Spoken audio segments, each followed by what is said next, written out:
Hello, everybody. Welcome into the NBA Front Office Show. Happy to see you all here. We've got plenty of things to get into on today's show. We're going to take a peek at the standings. We're going to talk a little bit about a player who is coming back. Keith has a few clips that he wants to show off, including one that I'm really excited about. Plus, we're going to talk about the NBA TV numbers. What do they really mean? Is it time to panic? If you are the NBA, we'll get into that too. I'm Trevor Lane. Of course, this is the NBA Front Office Show. Make sure you do subscribe right here. Keith Smith, he's the guy right over there. Keith, how are you doing? How are you feeling? I'm feeling pretty good this week because you know what it is? The weather's starting to get a little bit colder. It's really starting to shift now. I love it. I'm so ready for the cold weather. Let's go. Same here. Yeah, it's starting to cool off. And for us, that means it's in like the low 80s. Yeah, I was going to say, do you even get cold weather? We do. It's funny. There's generally a week or two each year where it's down in like 20s, 30s. And okay, that's cold. Yeah, it's like horrendous, and everybody like doesn't know what to do because we don't own clothes for that kind of weather. But yeah, we get a soccer game tonight, and it'll be like in probably the mid 70s, which is really nice and comfortable in the evening. So we're excited for that. But yeah, it's a weird schedule. Only one game tonight. Mavericks Jazz. That's it at 9:00. So in the bummer part, there's not even like good college games tonight going on. So this is all part of the NBA's trying to avoid back-to-backs leading into the NBA Cup games. It's an NBA Cup night on Friday. So it's going to be a busy night. So yeah. So what you're saying is tonight is not a good night to do front office overtime. Probably no, only with one game. Especially if it was like Mavs Nuggets or something like that. Sure, yeah. If it was really compelling one. Yeah, but it's Mavs. I think it's Jazz. The teams that we're going to do a standings look. Yeah, in a little bit, but I think they might be 14th and 15th in the West. I don't know if Portland's quite climbed that high yet, but Portland with back-to-back wins over the Timberwolves, showing their stuff a little bit. But yeah, we got some topics to get into. Like you said, I pulled a couple clips, couple of young guys, mid-first round picks, doing some stuff. So where do you want to start today? You know what? Let's start with the fun stuff. Why not? Let's look at your clips. What do you have here for us? All right, perfect. So first, we're gonna do this one. Shepard, mute it, so that way it's we don't get ourselves in trouble here. Right. We'll run it a couple times like we usually do. So what this is from the Magic Pacers game last night, right at the beginning of the game. Tristan da Silva, after some lineup back and forth, has been starting for the Magic. So he's been starting in place of Paolo Banchero. So you can see pump fakes out of it. Nice little drop off to Goga Bitadze. Very nice. When you talk to anybody about Tristan da Silva early, look at the floor spacing too for the Magic. Sorry, while I'll pause the clip here.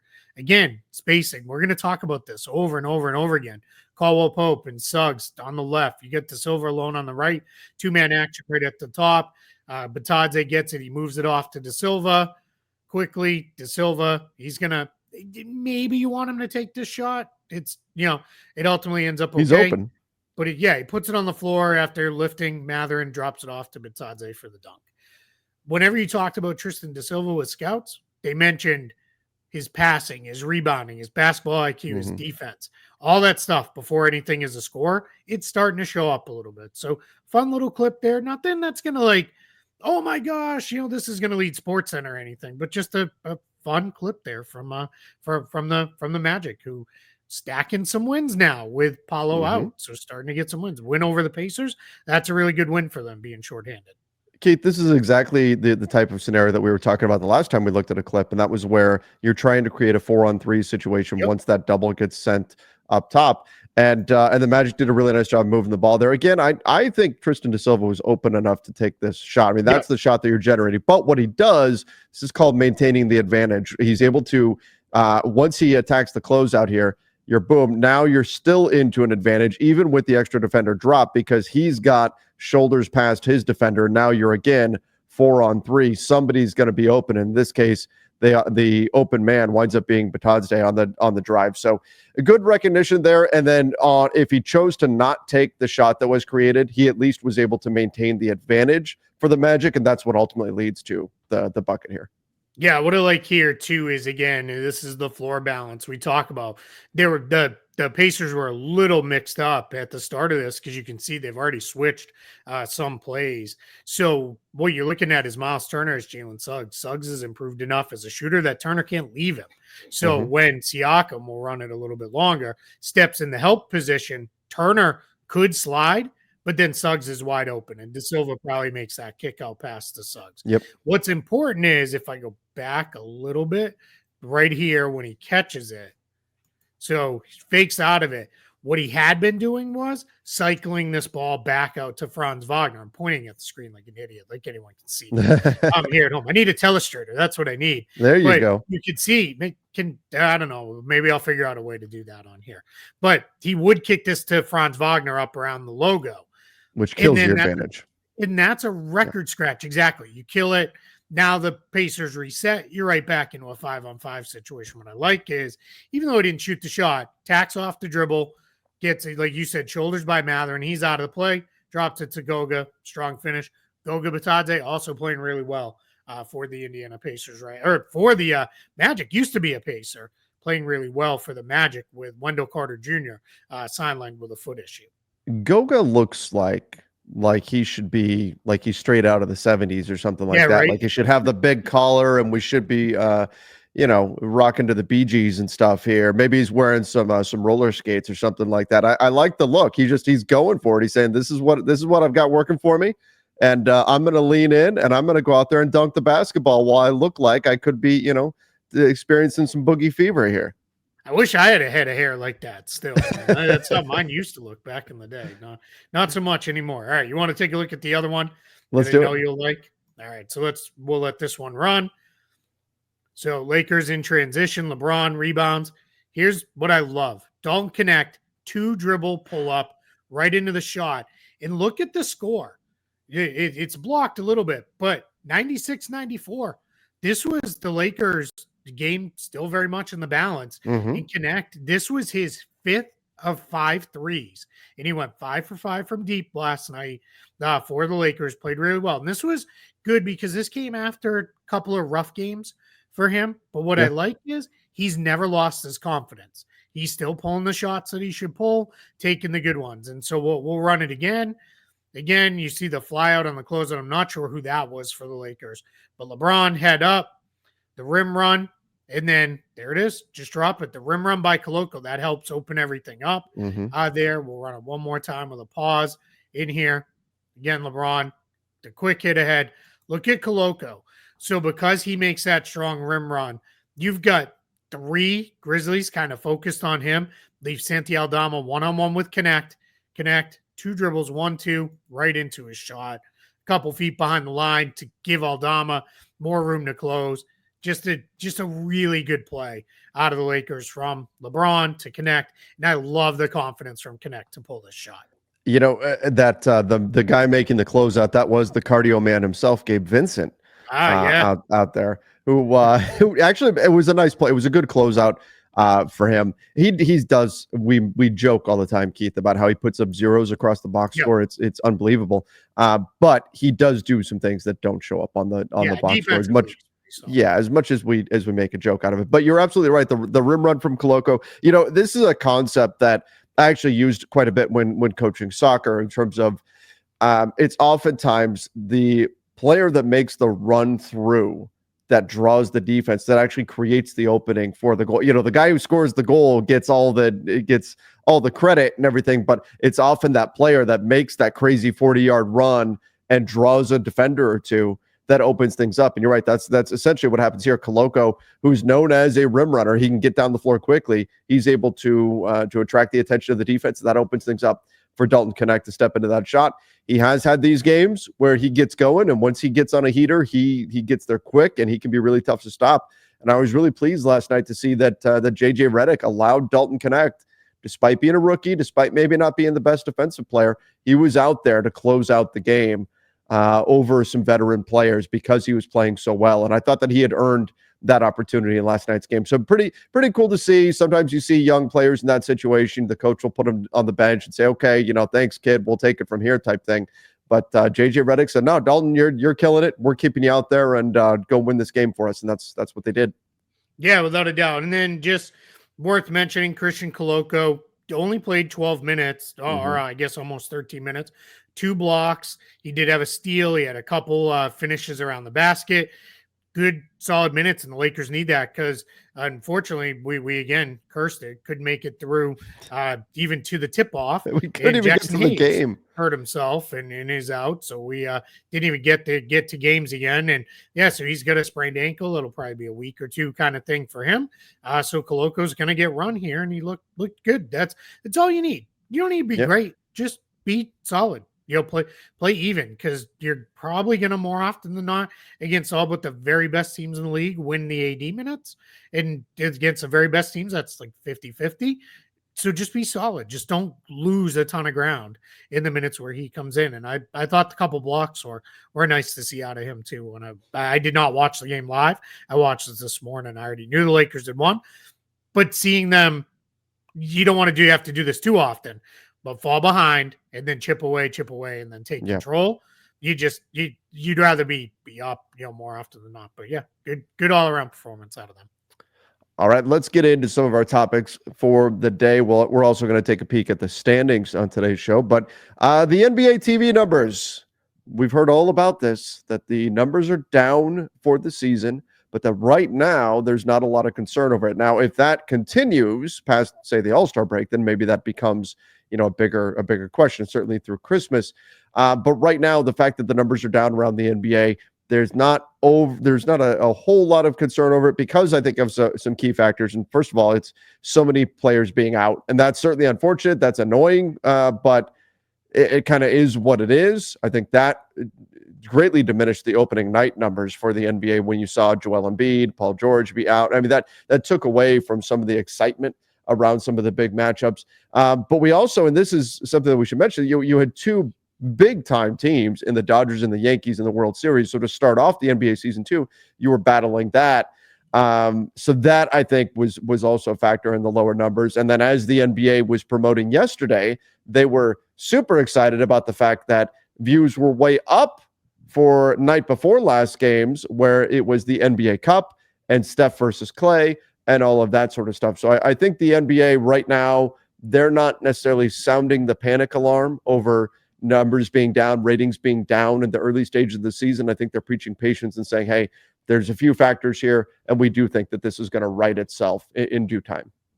Yeah, and equally as good a news, none of the partners are seem alarmed either. They seem to be okay with where things are going. And the reality is, any sport that plays as many games as they do as the NBA, regular season games are only going to draw so many eyes, right? It's like they always used to talk about with ESPN. They have so many spots to fill nightly programming wise that some of it's just a volume play. We just need something that we can throw in there from 7 to midnight, right? That's what we need. Just fill it. And if we can fill it with games, awesome. Great. Off we go. So that's going to be something that we're going to kind of continually see them doing from here. But yeah, I think it's what's been really kind of interesting with all this too is the NBA likes to talk about impressions, right? Because they get a ton of social traffic, whether it be Instagram or Twitter or Blue Sky, which is growing, whatever it is. They see a ton of traffic, even Facebook. I think they do pretty well on Facebook as well with their stuff. And they also have a massive overseas presence. But what that misses is ESPN, Amazon, all those folks, they didn't pay for any of that. That's not what they're paying for. They're paying for eyeballs on games here in the United States. So that's going to be something that will continue to be a thing. But, so far so good. I think it's going to be okay in the end for the NBA with that.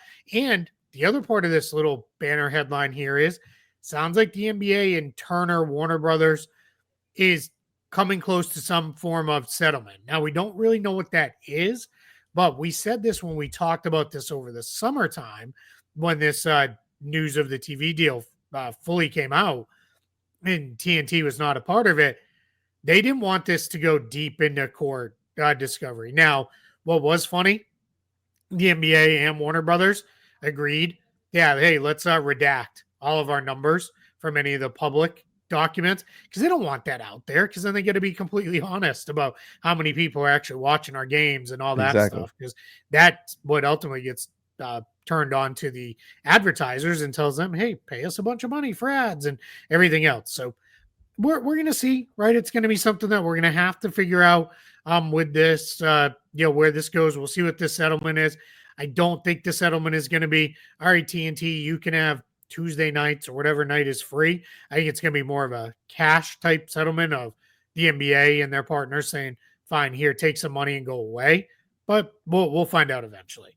Yeah, and so that's something that'll have to be resolved. But like you said, this was coming. At some point, they were going to come to some type of resolution. I think a lot of people were expecting, oh, this is going to be a big fight and everything like that. I mean, we think this is probably going to get resolved, and off we go. And the NBA is going to be off to Amazon, and then we'll see how that impacts everything around the league and what changes from there. But we've got plenty of time to talk about that, of course, as we get closer to next season. Thing with Amazon, I saw some people saying, hey, since this is streaming, in like if I have an Amazon like ad like free Amazon service, which you can buy, like am I still going to see ads? The answer is there will still be ad breaks because the NBA games are structured to have TV timeouts and so many mandatory timeouts. What they do in those, I don't know how that works. I would ask anybody that if they want to chime in the comments that have like the Amazon Prime ad free, what do they do during the football games? Because I don't know. Like, do you get extra analysis? Do they just show the field? Like, I don't know. My guess is you probably just see ads. Like, and that's kind of how it goes. But I really don't know how that works. But it's not like they're going to be like, all right, 48 straight minutes, let's go. Like, that's not going to be a thing. There will still be games will look, as far as the pace and structure of play, they're going to look just like they look on any other game you ever watch. Well, if you watch the games that are on Amazon Prime, the NFL games right now, like those, they pretty much is like another NFL game. Yes, there's Amazon branding everywhere, and it's an Amazon halftime show and all that kind of stuff. But it's you're watching a football game. It's the way it goes. There are some differences. Of course, I know a lot of people actually really like the Amazon broadcast, but I think it looks fairly. It does slick. look good. Again, it looks good.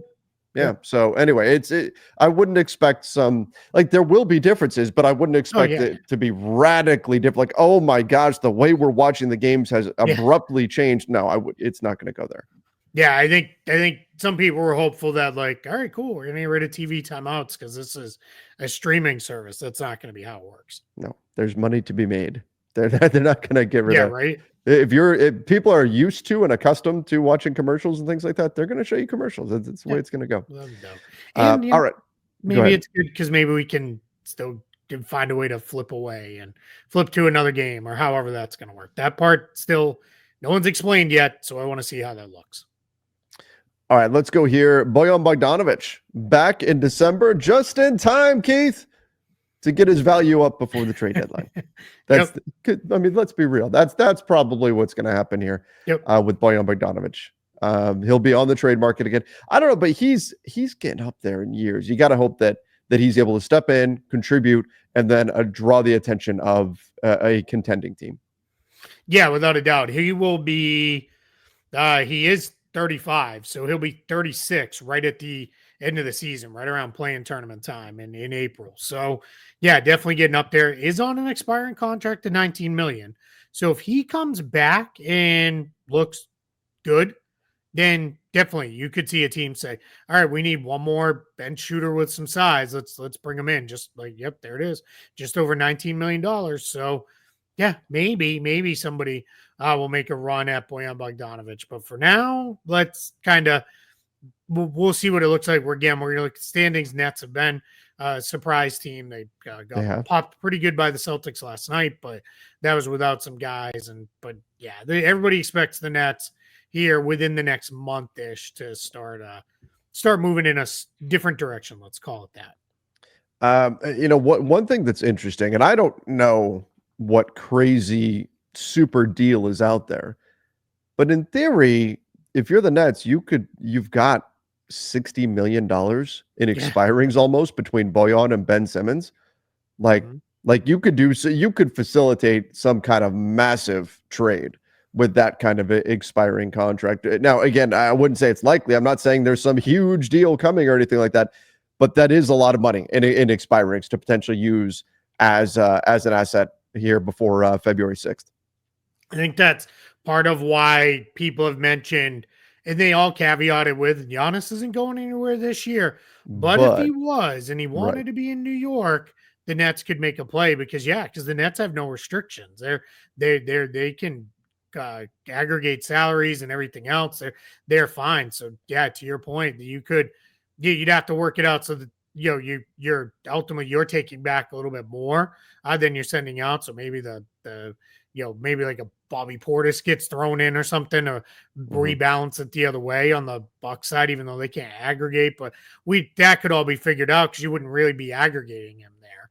But you could Do figure all separate that trades. out to a couple separate trades, and that's how you would rebalance that. But yeah, I mean, it would be interesting to see, if something could happen in that case with the Bucks and the Nets, because that's kind of how it's gonna go down. If something like that happens, the Bucks are probably going to be looking for salary relief prospects and draft picks.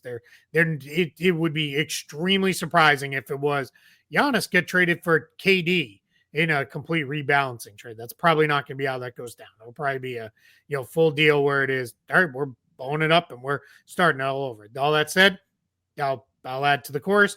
Giannis isn't getting traded this year, but the Nets are got a lot of salary to they could trade and a lot of flexibility moving forward, and some draft Keith, picks.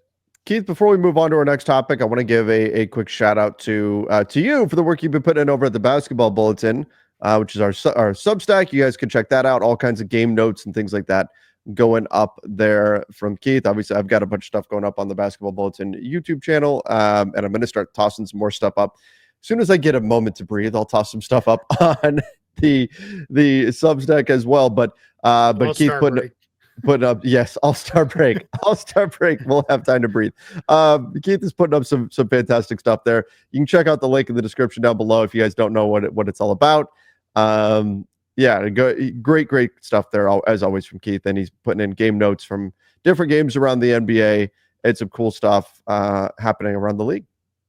Yeah, it's a lot of fun. We're continuing to have a good time and evolve the site and figure out what we want it to be. So yeah, I've been having a blast with getting stuff out there and publishing it. And I learned how to drop video clips in there. So like the Da Silva play we showed earlier in this show, that shows up in today's notes. So I'm trying to break it all up and give everybody, if you're a free subscriber, you're gonna get one free post a week with the game notes and clips in it. And then you're going to get all the other ones. You'll get a game or two of notes for free.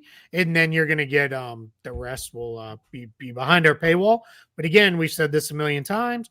We've kept the subscription price as low as is allowable, by the agreement with Substack. So check that out if you're interested, and you can support us directly that way. That's right. As well as subscribing and liking and sharing these videos from the NBA Front Office Show. Great way to help us out here. All right, Jalen Rose is going to work for NBC. He's going to cover some Big Ten games. So Jalen Rose getting back into the media space. Keith, he was there when Eric Spoelstra called timeout when the Miami Heat did not have any timeouts, and cost them the game. And I love that the TV crew, they knew what was going on. They got the reference and everything, because not everybody would, but they put that camera on Jalen Rose and got his reaction to Eric Spoelstra calling. This rarely happens in basketball, where you see somebody burn a timeout when they don't have one. And again, it cost Miami the game. We've got that infamous moment years ago with Michigan and Chris Webber and Jalen Rose being part of that team, that Fab Five team. But Jalen Rose is going to go work for NBC now and get into the college basketball space. And then maybe this will be a precursor to more things in basketball for him. That's my guess. My guess is this is, hey, let's knock the rust off, because he's been out of it for a little bit now after getting let go by ESPN. So let's get you back working, call some of these Big Ten games, the league he obviously played in the league NBC broadcast. And then as we build up to our NBA coverage, my guess is we'll see Jalen Rose be a big part of the NBA coverage. I always liked Jalen Rose on stuff, because I thought Jalen Rose was one of the vets who was really fair. I didn't ever feel like he spent his entire time crapping on today's players. That And drives me crazy. they don't care and all that stuff. Yeah, it's nuts. Mo DeKeel, who I know we both love, he's great, incredible follower. Used to work in the league. He said, he went on a little mini rant today that was just, he's how tired he is of it, because like there's just great stuff happening every night. There's great young players making a ton of plays. There's a ton of talent in the NBA. So, there's a plea, knock it off. If you're one of the veteran players that's, crapping on the game all the time. I just don't understand why that has to be a thing. Like, why? Yeah, same. It's like we're trying to prop up, our own era, but like the game it's not even the same game. It's played so differently that like you can enjoy the game today and respect the game in the past. It's not a one or the other thing. And we see this with fans too, Keith. We see that the same dynamic. We see, oh, I love player X. That means I have to hate on player Y. You can enjoy both things. It doesn't have to be that way where in order to elevate one thing, you have to try to knock the other thing down. Yep. Yeah. And I continue to hold to the belief great players would be great players in any era because they would figure it out. Like that's part of what made them great players in the first place. All right, let's finish things off by taking a quick peek here at the standings and where things currently sit in the NBA.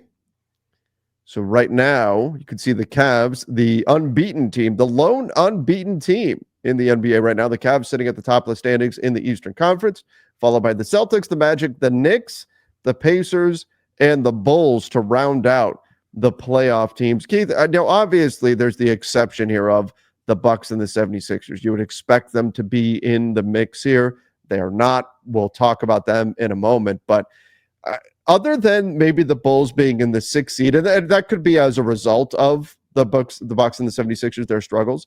Other than that, though, these are kind of the teams that maybe not the exact order we were predicting, but kind of the teams that we thought would be in the upper echelon in the East. And again, we'll talk about Bucks and 76ers in a moment. Yeah. Take those two, drop them in, in place of maybe the Bulls or the Hawks or the Nets, definitely the Nets.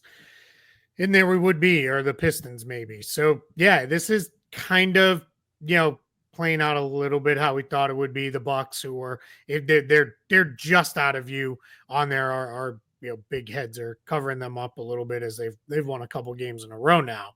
But they're 8-5, and they're 2.5 games out of third place. So we're okay, right? They're still so early in the year, they'll figure it out. But the East, we said it was going to be, we thought Boston, Milwaukee, Philadelphia, New York, all at the top. Next group, Cleveland, Orlando, Indiana, Miami. If one of the top teams fell, one of those other teams stepped forward. Well, a bunch of those teams have fallen, and Cleveland has stepped way, way forward and has been terrific. And then Orlando is, after hitting some bumps without Paulo, they've really figured it out. They've won 4 in a row. The Magic 6-0 at home, 1-6 on the road. So that's the balance, right? That they gotta figure out there. And once eventually that they get their guys back, they'll win a few more road games and play pretty well. So not a lot going on here in the East that I'm super duper shocked by, other than Milwaukee and Philly and what's going on there.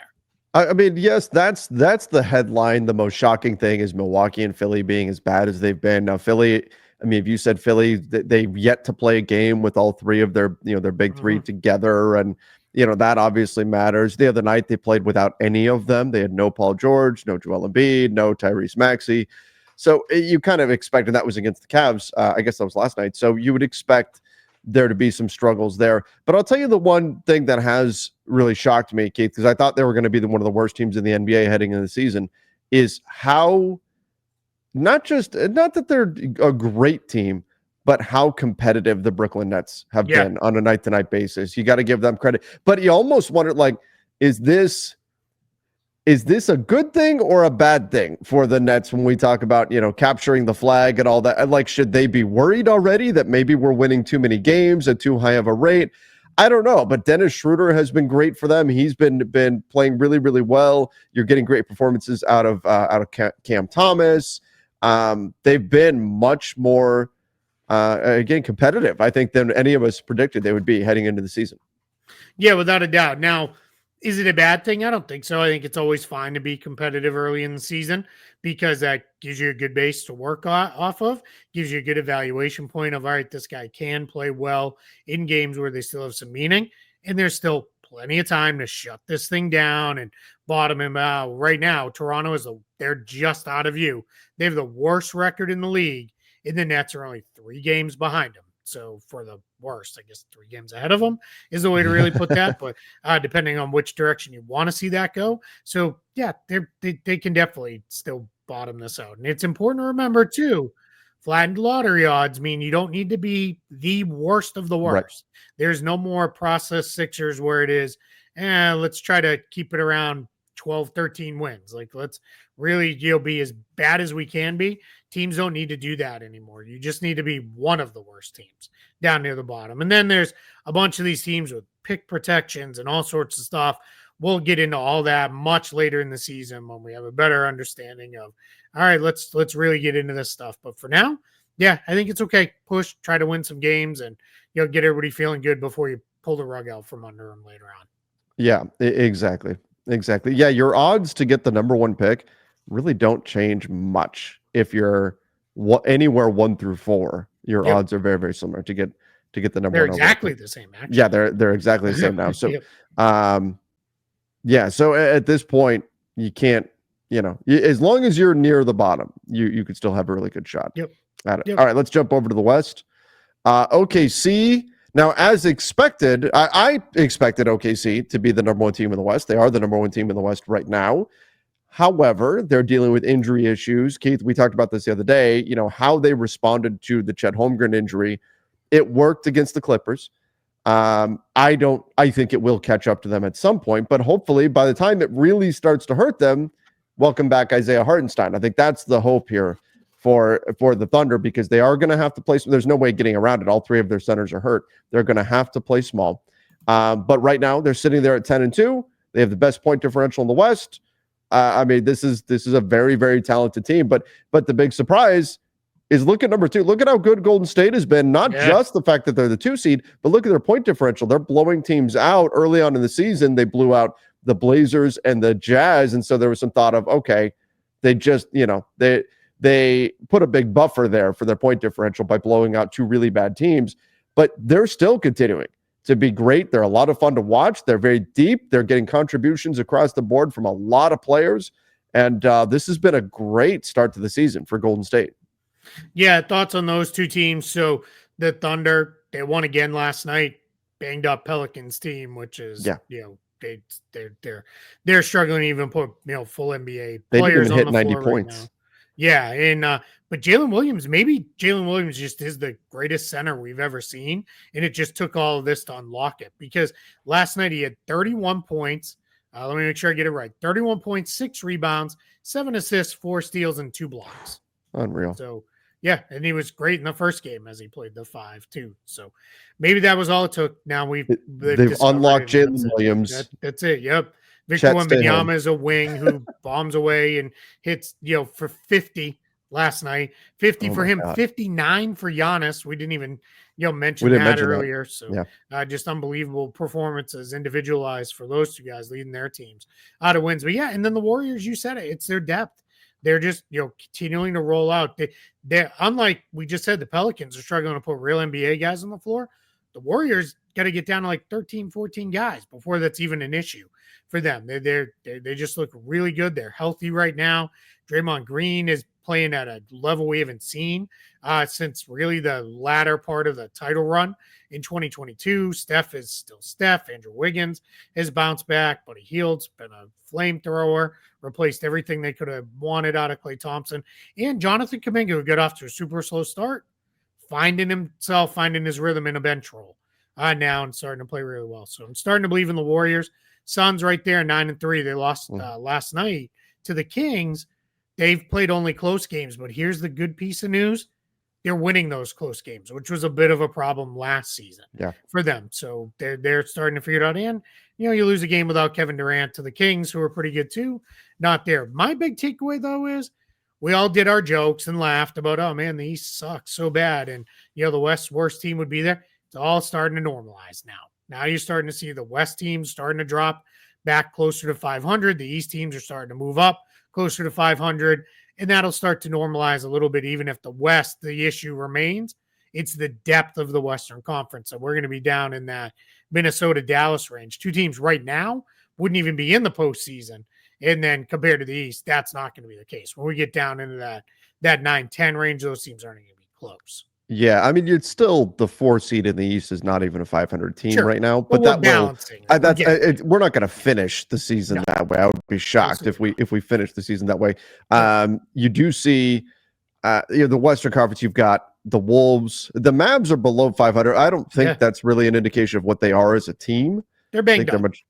I think they're going to be much better than that. But the bottom line is that in the West, like you've got 12 teams here that you could say, okay, maybe we could say the Spurs, are they really a 500 team? We'll find out. Maybe if Wemby is going for 50, then why not?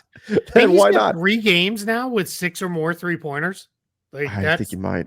Oh my if you're starting to figure out the 3-point shot, that is get your winning in now, because it's where, thank God they're in the same conference. It's going to be Thunder and Spurs for who knows how many years to come. So you better get your wins now. Right, because these are 2 teams, and I mean the Thunder. I think again they're the best team in the conference already.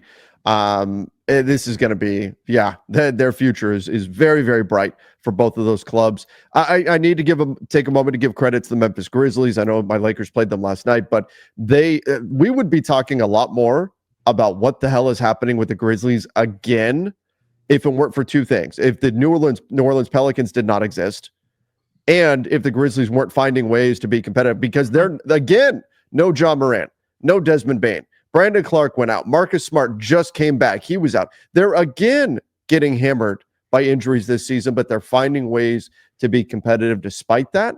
And so I think that's keeping less of a focus on the fact that, holy moly, the injury bug is attacking Memphis again. And again, the New Orleans Pelicans, I shouldn't even say barely existing because of how many injuries they're being hit with. But the Grizzlies, this time around, they're finding ways to fight through it, even without the silver linings they discovered from last season with Vince Williams and Gigi Jackson. They're still finding ways to be competitive in these games. Look at their point differential, plus 8.2 for Memphis. They've been finding ways to hang in there and be competitive. So credit to them for sure. Yeah, a lot of depth for the Grizzlies. They've just really hit on their player development. Let's spend a minute on the Pelicans here. So this was their lineup last night in their loss to the Thunder. Yves Missy at center. Okay, double-double. He's playing pretty well. Happy to see the rookie going good. Trey Murphy the third, he's back. He's moving well. He's rusty right now. That'll come. Brandon Ingram's doing Brandon Ingram things and didn't shoot well last night. Had a bunch of turnovers, but it is what it is. Here were the other guys who played last night for the Pelicans. Javonte Green started, went 1 for 10 from the floor. Not great. BJ Boston, 3 for 10. Did have 10 rebounds and 4 assists, but had 6 turnovers. Not great. Then their bench, Jeremiah Robinson-Earl, journeyman big man. Jamal Cain, 2-way player. Jalen Noel, signed only like a week ago. Trey Jemison, 2-way player. Antonio Reeves, 2nd-round pick. That's it. That was it. That was the whole group there. So all 3 2-way guys saw between 17 and 30 minutes. Hey, it's just a mess. Like they are every single night barely rolling out competitive NBA lineups. And that's going to make it really hard. And we're going to hit a point where they can't find a way, like I said, with Orlando, nowhere near as banged up as Pelicans. I'm not suggesting that, but they're stacking some wins without Paolo Banchero, which gives you a little bit of breathing room there. Yeah.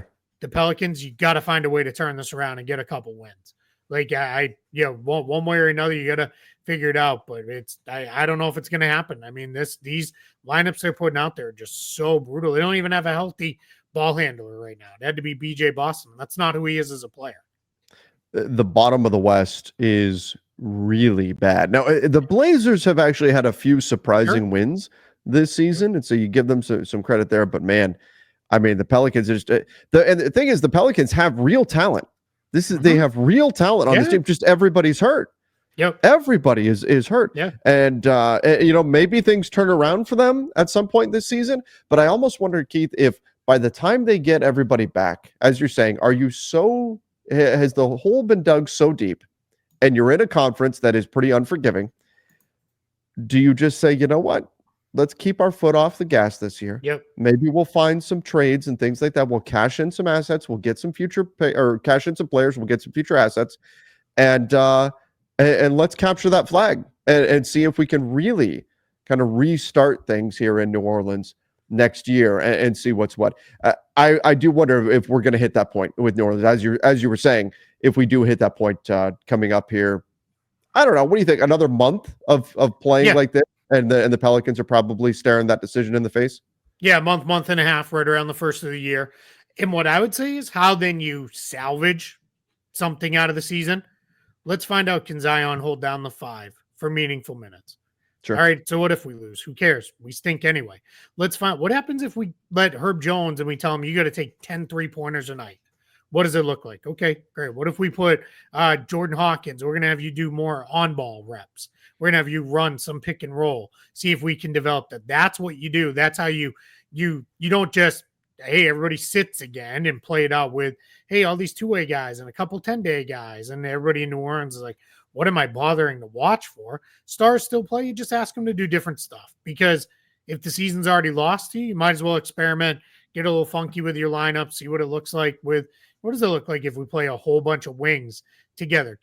Because that's how you stumble into stuff where it's like, wait a minute, remember how in February we played those 5 wing lineups and they actually did pretty well? Great. Now we're healthy at the start of the next season. We'll unleash that on teams and it'll be something that'll maybe catch them off guard. That's how you salvage a pretty rough season. But as it stands right now, it's gross. Like, they're not even really watchable. Because it's just they're without so many players. It doesn't even really matter. So we'll see. Portland, as you mentioned, a couple nice wins over the Timberwolves, back-to-back victories taking down the Wolves. They're real messy on offense right now. And they played the second night of that 2-big-game baseball series with the Blazers without Mike Conley. They are still super dependent on Mike Conley, not because Mike Conley is scoring or doing a ton of stuff for them that shows up. He just keeps them organized. Last night, it had to fall to Anthony Edwards to really run the offense.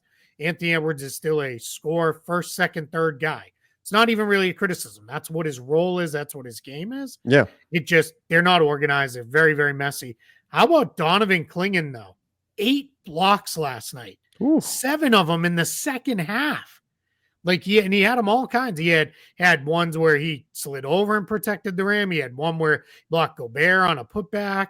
He had two actually where he just defended Julius Randle straight up off the drive, and one blocked the jump shot and one blocked the little lefty runner that Randle gets to all the time. Unbelievable out of him. DeAndre Ayton didn't play. Robert Williams had the monster game a couple nights ago where he had all kinds of 19 points, like 9 rebounds, bunch of assists, blocks, and steals. I don't know. We might see the Blazers say, hey, dominate and go dominate the end of the bench right now because we got the kid in Rob Williams, and we're going to run with that for a little bit. Or could we see dominating somewhere else? Yeah. Could we see, that? I think the more likely move, the easier move is a Robert Williams, if Robert Williams can stay healthy. Absolutely. Of course, that's always the disclaimer with him. That's probably the easier move. But if, it's not impossible for them to consider looking at it. I don't know if teams are going to want the contract and all that kind of stuff, but maybe something to consider for Portland really is still in asset acquisition mode. They're not too worried about fit. They just need to get young talent in the door. And if that means moving on from a player or two, then I don't think they'll do it. Yeah. Rob makes roughly a third of what Ayton does. Yeah. Both of them have 2 years left. So much easier to trade him. You're not going to have to give up a whole lot to get him as far as matching salary, but maybe Ayton could be one of those guys where teams look at it. Cause I was being teasing a little bit there because he really hasn't played poorly this year. He's been okay. He's actually, done some stuff where, if you're a team that's really center needy and you're like, all right, we've got a matching salary we can kind of throw in a trade to make work. All right, let's do it and we'll go get him. And if you're Portland, I think you'd be like, okay, let's do that because then that frees up the minutes for our other guys. So I'm cautiously optimistic about where this Trailblazers team is heading. Scoot Henderson had a couple moments last night as a playmaker. Shaedon Sharpe had some good on-ball stuff. So we'll see. All right. Well, everybody, I think that wraps things up for today's show. Make sure that you do subscribe to the YouTube channel. Follow us over on Apple Podcasts, Spotify, wherever you listen to podcasts. Check out the Basketball Bulletin using the link in the description down below. Till next time, everybody. See ya and stay safe.